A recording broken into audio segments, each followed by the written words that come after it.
Hello, aspirants. Welcome to PW OnlyIAS. I'm here, Harpreet Singh, with the daily analysis of the Hindu from 18th of October 2024. Let's begin today's analysis. This is a QR code where you can basically find this particular PDF. You can download it along with the other material that is required for your preparation.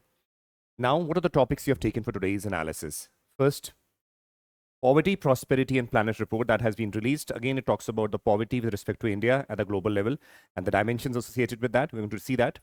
Next is the concept of MSP, minimum support price, and a major judgment that came yesterday with respect to the Supreme Court on the Section 6A of the Citizenship Act. We're going to deal with that, studied in detail. Along with it, we have the news in shorts and the MCQs, which are relevant for your prelims preparation. Let's begin. Okay. So over here, please see. The word poverty, Prosperity and Planet Report 2024. Now, this is basically a report that is released by the World Bank. Before we understand what was in this year's report, we should have a brief idea which institution or organization releases this report. So, this is a report which is released by the World Bank, right? This can be asked in your prelims. What is the scope?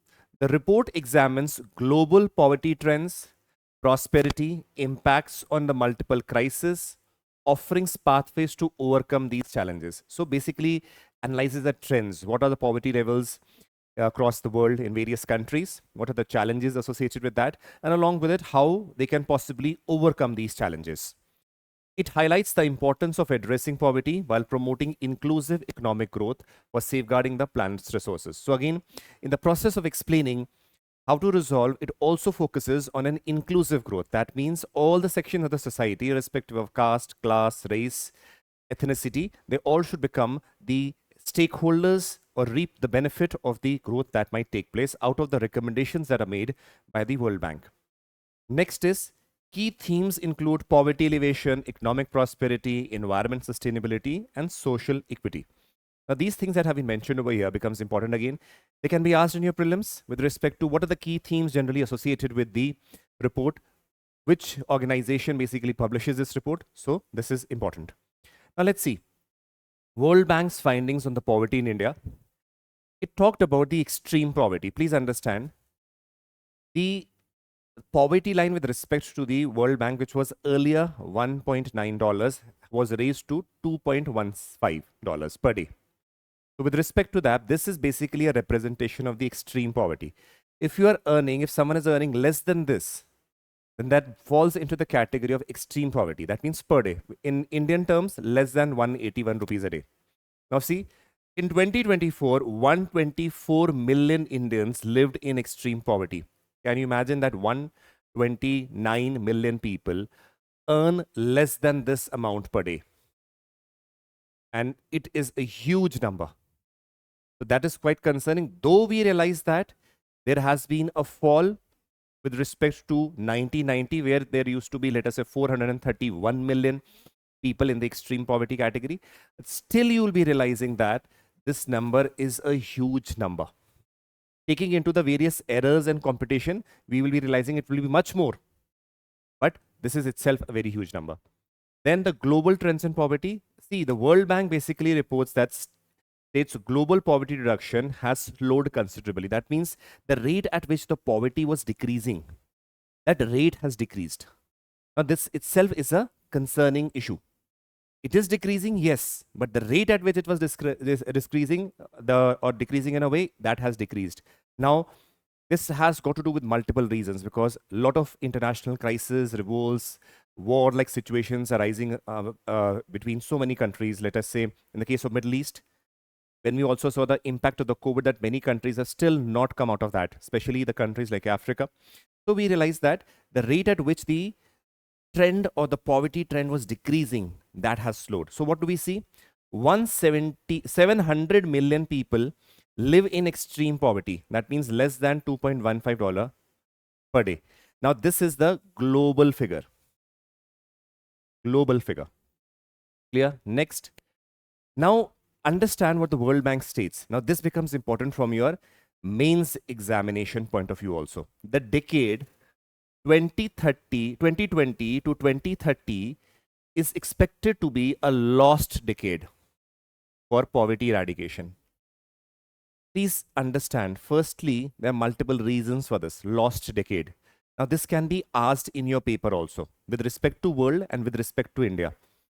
Why it is a lost decade? Firstly, from 2020, you realize that the COVID issue came up, right? Now, for 2 to 3 years, we were in a state, the whole world was stagnant. The whole world was suffering because of COVID. Poverty, loss of jobs, domestic violence, economic crisis. So whatever poverty trends of decreasing that was we seeing, that was completely reverted. That means the poverty started increasing during that time.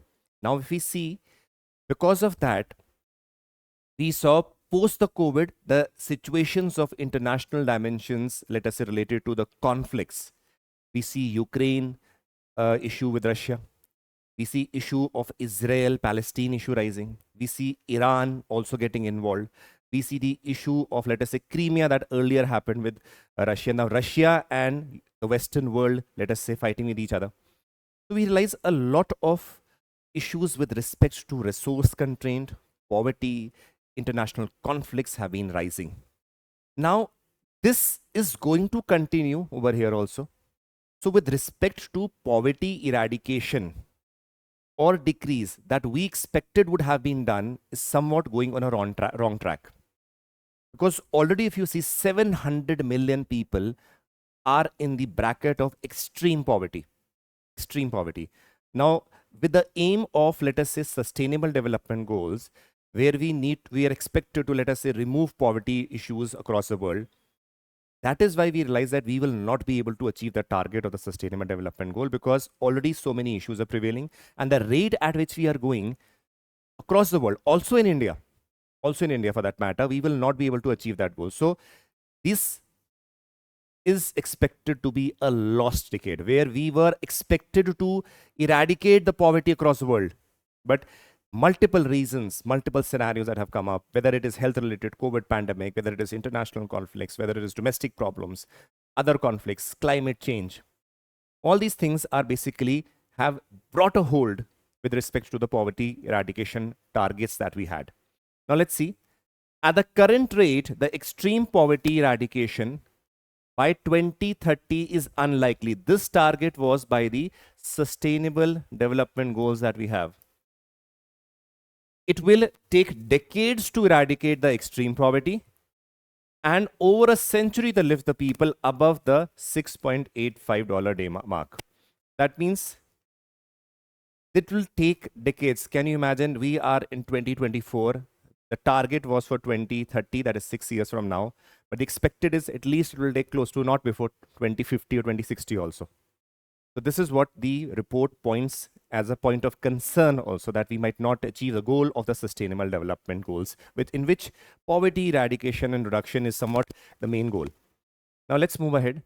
Now another thing that comes up is MSP hike for Rabi crops. Now, okay, for here, it is not expected of you to know the exact values per se, but what is MSP, the concepts that are associated with that is something that becomes really important. Now see, what is MSP? Minimum support price. MSP is a guaranteed price. MSP is a guaranteed price that is paid to the farmers when the government purchases the products. So it is a guaranteed price. The farmers know that they're going to get at least this price because it is guaranteed by the government, right? So the thing that comes into the mind is, this has been asked in your papers repeatedly, twice or thrice.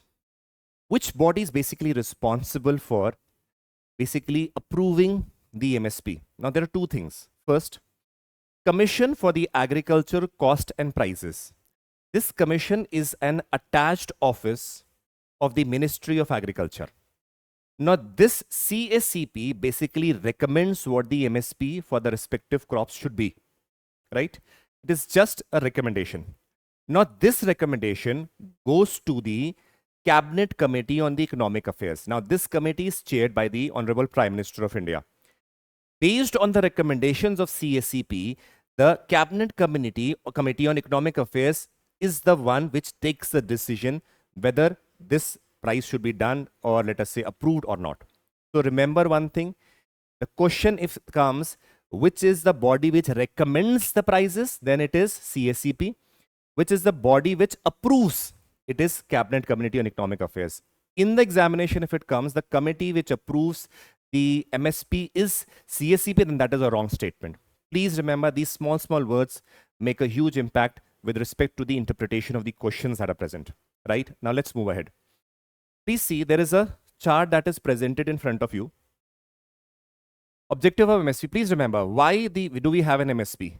The MSP aims to ensure remunerative prices to the farmers' produce and promote economic diversification. So that means, first of all, the farmers are producing, so they should get remunerative prices, firstly. Second is that because of the money that they will get, they will also promote the crop diversification. That is again an important aim with respect to why the MSP is there. Now the important thing is, see, CSCP recommends MSP for 22 mandated crops. In the examination, you can be listed. That means the names of the crops can be listed in front of you and be asked whether they come under the category of the MSP or not. That is why having awareness of them is very important. With respect to the Kharif crops, 14 are there: paddy, bajra, jowar, maize, arhar, that is pigeon pea, ragi, mung, that is green gram, groundnut in shell, urad, that is black gram, soya bean, niger seeds, sunflower, sesame and cotton. Now these are the Kharif crops with respect to which we have what? The MSP. With respect to the Rabi crops, there are 6: barley, wheat, gram, rapeseed or mustard seeds, masoor, that is also lentil, and jute. With respect to the commercial crops, there are 2: copra and safflower. Please remember, with respect to sugarcane, the concept of MSP as such doesn't apply. We have a different concept that is similar to MSP only, because we are telling because we have a concept of fair and remunerative prices, which is like MSP, so that guaranteed price can be given to the with respect to the farmers who are basically having sugarcane as their crop for plantation. So it is determined by Department of Food and Public Distribution. Union government decides that. Right. Next is MSP of Thoria is determined based on the MSP of rape seeds, and the MSP of dehusked coconut is based on the MSP of copra. So these are certain things that we have. But remember, 22 mandated crops are the ones that are present there. You should be aware of the names because they can be asked. Even you won't believe, they sometimes ask you which among the following are the Kharif crops which fall under the category of MSP. In that particular case, what are they going to do? They're going to list, let us say, bajra, let us say urad, jowar, bajra, and they might put, let us say, gram. And they will ask you Kharif crops which are under the category of MSP. Then gram will be wrong because it is a Rabi crop, but under MSP that is fine, but it is a Rabi crop, so not as a Kharif crop. So remember that very categorically, what are Rabi, what is Kharif, which among them fall under which category, and whether they are MSP or not. This is very important for prelims examination. Let's move ahead. Now there are types of production costs that are considered by CSCP. So these are certain concepts that keep on coming when you are reading the concept of MSP. Let us have a brief idea. Right, see here. A2 cost. It means it includes all payout costs such as seeds, fertilizers, pesticides, hired labor and fuel. So all the cost in which you have to pay something with respect to, let us say, the labor cost, pesticides, seeds, fertilizers, that is basically put on the field, is the A2 cost. That means the inputs that are done. That means you have a field. What all inputs have to be done, let us say seed cost, fertilizer, pesticides, or let us say, even for that matter, labor cost, let us say hired labor. All that combined is your A2 cost. Next, there is a concept of A2 plus FL. That means adds the input value of the unpaid family labor. What is the unpaid family labor? Please understand, that is FL concept. Supposingly I have this land and I am working on that as a farmer. Will I be paying myself the salary, or let us say my cousin is working, let us say someone's wife is, well, let us say my cousin or my brother is working. Are we going to pay salaries on the field that we have? No. So what happens is, assumably, if I'm working in some other field and I was to be paid certain amount, what that amount is going to be is the imputed value of unpaid family labor. Because if I'm working on my own land or farm, I am unpaid, right? Why will I pay myself if it is my land only? I'll basically get the profit overall when we talk about. So I'm not paying salaries to myself. So if had I been working in some other field, the amount of wages that I would be getting, I combine that, that is known as FL, imputed value of the unpaid family labor, that is based on the wage rate that is prevailing over there. I add the wage to the A2. So this is the A2 plus FL cost, right? Now, what is A2 plus FL? That means the A2 cost that includes all the inputs and the hired labor, other labor that I have hired, I'll have to pay them, but I will not be paying myself. But if I add my wages also, if I had been working some other place, the what amount had been paid to me over there, that is the amount I take and add to that particular cost. So A2 plus FL cost. Now there is something known as C2. C2, a more comprehensive cost, includes A2 plus FL. That means C2 already has A2 plus FL, plus along with it interest and the rental owned land and the fixed capital. So other, with respect to rental lands, what rent you have to pay and all other dimensions and cost associated with that is also added. So it is more comprehensive. So this is C2, which basically includes A2 plus FL plus with respect to the rentals for the owned land and other fixed capitals are also added to this amount. So this amount further increases. Now please understand, A2 plus FL is used for calculated returns, right, by CACP, and C2 cost serves as a benchmark to ensure MSP at least cover production cost of the major producing states. So we basically talk over here, A2 plus FL is being used as a means to calculate the returns. So these are the certain costs. You should have a brief idea with respect to them, that what are these costs, what are these formulas. Do not have to do into R&D or PhD on this. Just know what is A2. A2 is all the payout cost, whatever we are going to put on the field.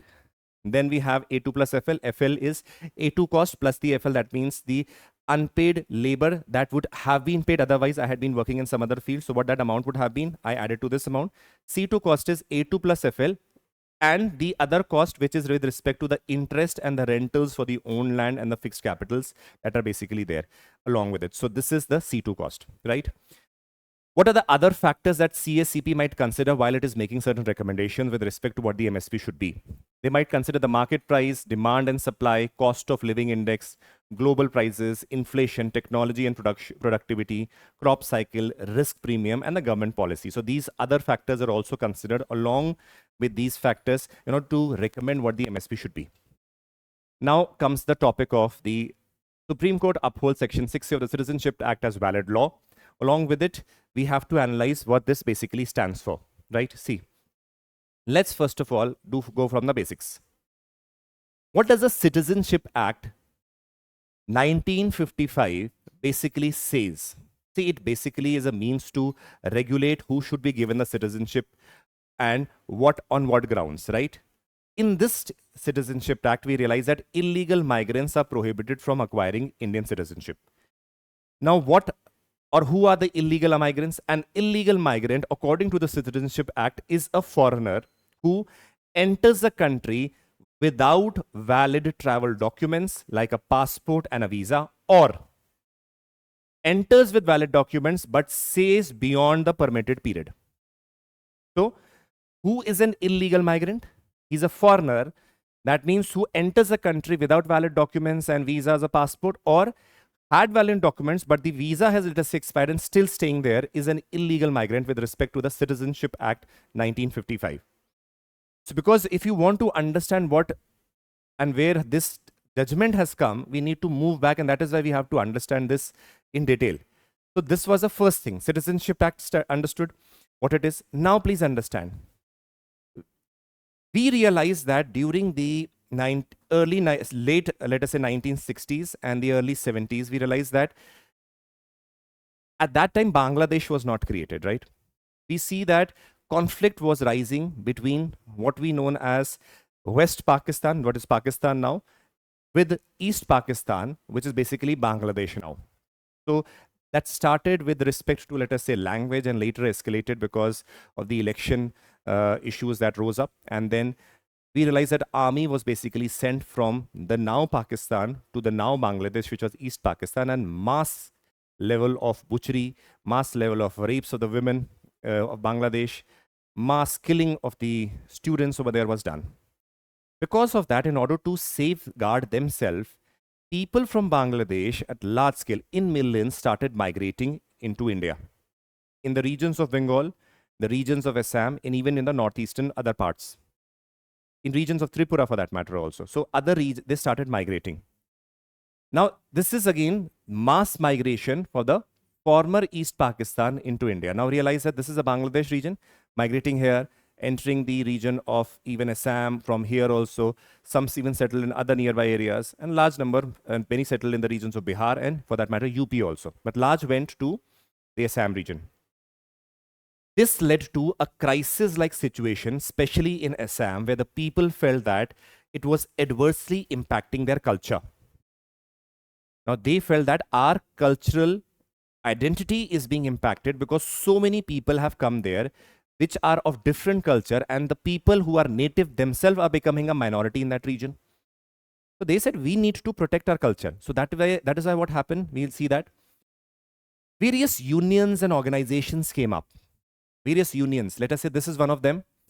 All India Student Union, ASU. This is basically was formed in 1967, right? 1967. This was basically a movement because the leaders were focusing on social and democratic movement, the post-colonial Assam, and their major issue was with respect to the aspect that how come these people from the other regions are settling over there, and this is threatening the cultural entity and identity of the people of Assam. Later on, we realized this all Assam Student Union later led to the emergence of ULFA, that is United Liberation Front of Assam. Now, this became an insurgent group. That means it took up arms. This led to a lot of protest also and arms, where people who had come to the region of Assam from Bangladesh, many were killed also. Along with it, because the government at that time was again in a situation where how to deal with it, they started working, or let us say, an insurgent movement against the government itself. Now we realize that it followed a violent approach. In order to get money for funding their activities, they went to, let us say, practices like extortion, kidnapping, robberies also. Now, later on, we realized that an armed struggle against the government was also started because of the issue of the people settling down there. Now, this was a very traumatic situation in the northeastern region, in particularly the Assam region. As we move ahead, we realize that in 1985, an Assam Accord was signed in order to de-escalate the issue. What do we see? Assam Accord was signed by AASU. That means you can simply see these are the regional parties over here. All Assam Ghana Sangram Parishad, this is a regional party, the central and the state government on the foreign problem in 1985.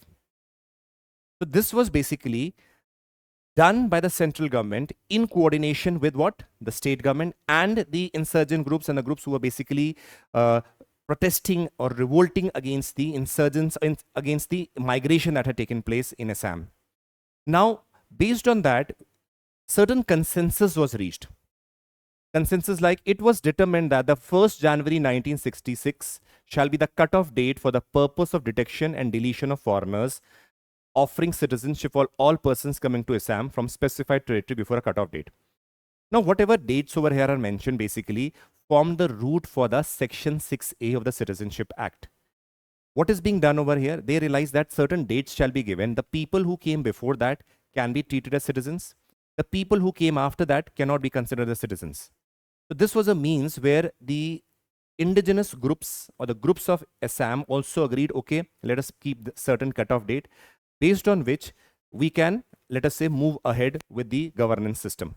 Now we realize that over here, it specifies that all persons who came to Assam prior to 1st January 1966 and up to 24th March 1971 shall be detected in accordance with the provision of Foreigners Act 1946 and Foreign Tribunals Order 1939. Foreigners who came to Assam on or after 24th March shall continue to be detected, deleted, and expelled accordance with law. So there were certain guidelines that were there.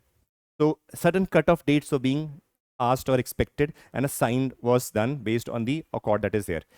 These dates basically formed the base for the Section 6A of the Citizenship Act, which we will understand now. Now see, what does this entail? Because this is an outcome of the Assam Accord. It says that people who entered India between January 1, 1966 and March 25, 1971. Now, this is what was expected later on, certain changes being made, have been living in Assam will be allowed to register as citizens, right? Based on the guidelines from the Assam Accord, these are certain modifications made and then it was incorporated. So certain changes that are there that have been incorporated here. So people who entered India between January 1, 1966 and March 25, 1971 have been living in Assam will be allowed to register citizens. That means they will be citizens. Foreigners who entered Assam before January 1966 and have been ordinarily resident in the state would be all the rights and obligations of the Indian citizens. That means who had come before January 1966 will basically be considered as citizens per se. This is what the Citizenship Act says. Next provision. Those who entered between January 1966 and March 25, 1971 would have the same rights and obligations except that they would not be able to vote for 10 years. This was again a clause that was added.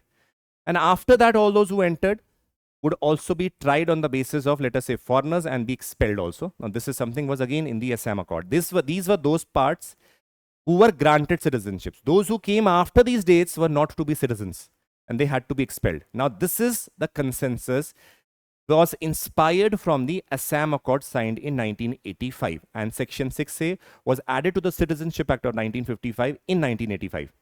So, if you understand this, you basically have understood this because this is certain technical language you see, but we realize that this is clear cut, which is basically taken from the Assam Accord itself. All those coming after the date of 25th March 1971 were treated as foreigners and had to be expelled. Now, this was a consensus that was reached. Now, what happened? Challenges with respect to Section 6A. Now, please see. Seen as, now many people, in spite of this, you will realize, ULFA still did not agree. Now, ULFA was, let us say, a very radical, violent group. So we realized that it did not agree, and many other groups also did not agree to this concept of Section 6A because they said again, why shall we accept large number of people? Because you'll be realizing that delineating those people who came, let us say in March or one day after that, it is very difficult. So how will you do that also? So again, various challenges were there. So people said, seen as impacting negatively the local culture. Again, people said this is going to impact the local culture. Unjustified special treatment to Assam is given. That was something that was being raised by various newspapers and people. Why Assam is being treated as a separate entity in this case? Why not other states? Then we see seen as arbitrary based on the dates. Now dates have been given 24, 25, January 1, January 2, all these dates are being mentioned. So people realize this is arbitrary. How can you basically use some dates and one person coming after that date is, let us say, a foreigner and to be expelled? How can that date be simply be used like that? So then lack of clarity in the definition of infiltration. So when the definition word infiltration is being used, it is not very clear cut what it basically means. Seen as a pathway to give citizenship might encourage foreign infiltration. Now, it is seen as a view that if so many people migrated to India, later on due to the pressure that happened, many were granted also citizenship. So this can be seen as a perspective that in future also if similar activity happens, they can in a way be granted citizenship. So this is again a concerning point from various people. Now comes what is a Supreme Court stand. Having understood a brief history and dimensions regarding that, let us come to what the Supreme Court is saying. The Supreme Court said in the case of Assam is unique in comparison to the rest of India. They say that what Assam experienced is something very different. That is why it cannot be said it does not violate the Article 14 right to equality. It said because it is a unique case, what it experienced, we cannot simply say that it is violation of right to equality. This is what the Supreme Court said. Next comes Chief Justice of India opened that mere presence of different ethnic group in a state is not sufficient to infringe the rights guaranteed under Article 29, that is the protection of culture. With the presence of certain other ethnic group, merely their presence does not violate your cultural rights under Article 29. This is what the Chief Justice of India said. Next is the cutoff dates have been stated to be legible and valid. So that means whatever dates had been mentioned there are valid and legible. There is no problem with that according to the Supreme Court. So this is what was the damage. And now the issue that arises is in 2023, we had a peace accord. The government of India had signed with ULFA also. And along with it, we see the restoration of peace in Assam that was going on. But with this judgment coming in, we realize that there's a possibility of again escalation of certain fringe elements rising, and again a violence-like situation might arise. That is why again that raises a concern with respect to the security of the state and how, what the implications would be. We'll be discussing all these dimensions also in the coming time also, because after this judgment taking place, we will be seeing various organizations responding to that who are present in Assam, and see what are the probable other implications that might take place. So let's see, and hopefully you got to know about the brief idea what these things were and how Assam Accord basically led to the creation of insertion of Article 6A in the Citizenship Act, and how that inserted in our 1985, its judgment being given with respect to that by the Supreme Court now. So that was the basic analysis. Let's move ahead. News in shorts. Now we realize that there is one Samarthak, which is basically a multi-purpose vehicle, MPV. Please, you can basically note it down. This is important. What is Samarthak? It is basically a milestone with respect to the first vessel under the two multi-purpose vehicle project being constructed by L&T at Kattupalli. Now let us see the photograph. Now this is a vessel, right? Now this is a vessel. So we need to have a little bit idea what it is. Firstly, it is a multi-purpose vessel. Indian Navy had launched Samarthak, the first vessel under the multi-purpose vessel project on October 15, 2024. L&T, Shipyard Kattupalli, alignment with the national initiatives. It is a part of the Atmanirbhar Bharat and Make in India initiatives. Boost India's indigenous shipbuilding capabilities. Length is 106 meters, width 16.8, maximum speed 50 nautical miles. Named Samarthak, meaning supporter, indicating a versatile role. Now, these are certain things why you want to know. In the examination, they can just mention with respect to Samarthak what it is. They can put, let us say, a multi-purpose vehicle, a ballistic missile, let us say a tool, or whatever they can put. So that is why you should have a brief idea of these things that can be taken as one or two statements for your preliminary examination. Let's move ahead. Now then you have another thing, that is National Board of Wildlife has approved 5 important roads along the Karakoram Wildlife Sanctuary and the LAC. Now Karakoram Wildlife Sanctuary, the roads have been included. So that means road infrastructure. Now along what Karakoram Wildlife Sanctuary, now with respect to the preliminary examination, this wildlife sanctuary becomes important. See, its location is over here in Karakoram. This is the wildlife sanctuary region. So you should have a brief idea where it is, right? They can ask you whether it is in the eastern side or on northern side. No, it is on western side or northern side. No, it is on the eastern side, central eastern side. So this is the location, first of all. Now coming back again, situated in the easternmost part of the Karakoram range in the Leh district of the Union Territory of Ladakh. Sanctuary was established in 1987. Home to species such as snow leopard, Tibetan antelopes, chiru, Tibetan wild asses, kyang, ibex, and blue sheep. These all become important because they can be asked with respect to the Karakoram Wildlife Sanctuary, which among the following species are found there. So you should have a brief idea. Elevations from 4,200 meters to 7,000 meters at Saltoro Kangri Peak. Cold desert climate with harsh weathers. Sparse vegetation with hardy grasses. Again, ecological conditions are again very harsh over here. Now, this is something that you should have a brief idea. Now, the rivers nearby between which it is located is Shylock and Nubra River flow in this particular region, right? Shylock and Nubra. Let's move ahead. MCQs, please see them. Pause the screen, attempt the question.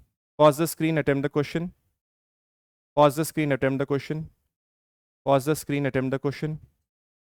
Pause the screen, attempt the question. These are your answers for today.